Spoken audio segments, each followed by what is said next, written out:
হুগলি জেলার মুখ উজ্জ্বল করল আরামবাগের পড়ুয়া। আরামবাগ হাই স্কুলের পড়ুয়া হুগলি জেলার সকলের মুখ উজ্জ্বল করল। তার নাম রাতুল।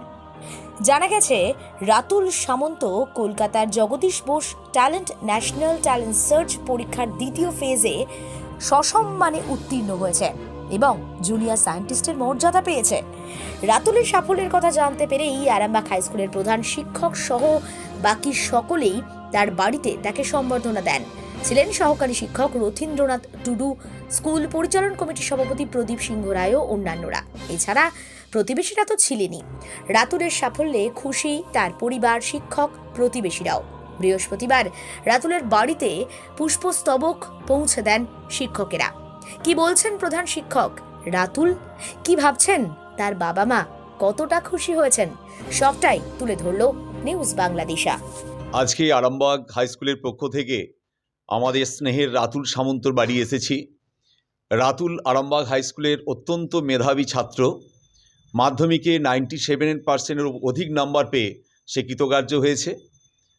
আগামী 2026-এর উচ্চ মাধ্যমিকেও সে কৃতিত্বের সঙ্গে সফল হয়ে শুধু আরামবাগ হাই স্কুল নয়, আরামবাগ মহকুমা তথা বাংলার মুখ উজ্জ্বল করবে, এটা আমাদের আশা রইল।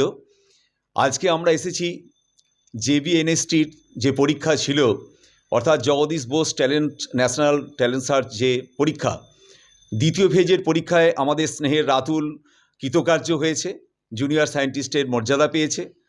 আমরা এই জন্য তাকে আরামবাগ স্কুল পরিবারের পক্ষ থেকে তাকে শুভেচ্ছা এবং আশীর্বাদ জ্ঞাপন করতে এসেছি। পাশাপাশি আরামবাগ স্কুলের আজকে আমাদের আরেকটা সুদিন।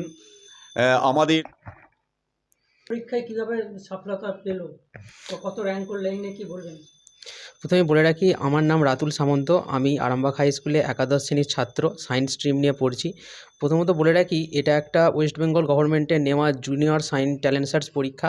এর শাখায় আন্ডারে অনেকগুলো পরীক্ষা হয়। আমার পরীক্ষা ছিল জুনিয়র ট্যালেন্ট সার্চ এক্সামিনেশন। এর দুটো ফেজ হয়, প্রতি বছরই পরীক্ষাটা হয়। 1 মাস আগে থেকে ফর্ম ফিল আপ করতে হয়। তারপর আমাদের আরামবাগ গার্লস কলেজে রিটেন এক্সাম হয়। সেখানে আমি সাকসেসফুল হই এবং তারপর ইন্টারভিউতে আমাকে ডাকা হয়। কলকাতার কসবায় আমি ইন্টারভিউ দিতে যাই। সেখানে তার 1-2 সপ্তাহের পর আমার ইন্টারভিউ রেজাল্ট দেয় যে আমি সিলেক্ট হয়েছি এবং আমাকে স্কলারশিপ দেওয়ার জন্য আমাকে মেল পাঠানো হয়। তা আমি খুবই কৃতজ্ঞ যে আমাদের ঘরে অনেক মাস্টারমশাই এসছে, আমাদের হেড স্যার, অ্যাসিস্ট্যান্ট হেডমাস্টার মশাই, আমার মামা দাদু, প্রতিবেশী ঠাকুমা, এমনকি আমার বাবা মা, আমি খুবই কৃতজ্ঞতা বহন করি। এবং আমার এই ইন্টারভিউ ফেজে আমার দাদা উল্লেখযোগ্য ভূমিকা পালন করেছিল।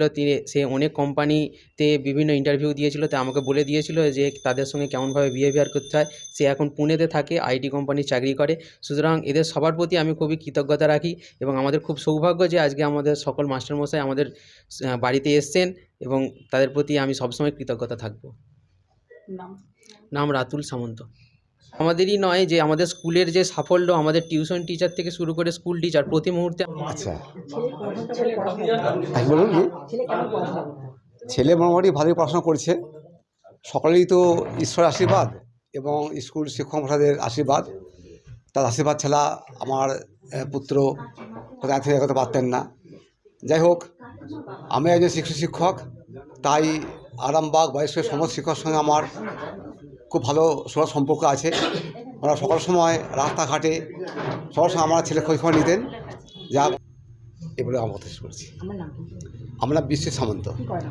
আমি স্কুল টিচার, আমি হাই স্কুল টিচার। আমার 2 ছেলে, এটা আমার ছোটো ছেলে, বড়ো ছেলেও সে ইঞ্জিনিয়ার পাস করে সে বর্তমানে এখন মহারাষ্ট্রের পুনেতে সে পোস্টিং আছে IT সেক্টরে। আমি গৃহবধূ।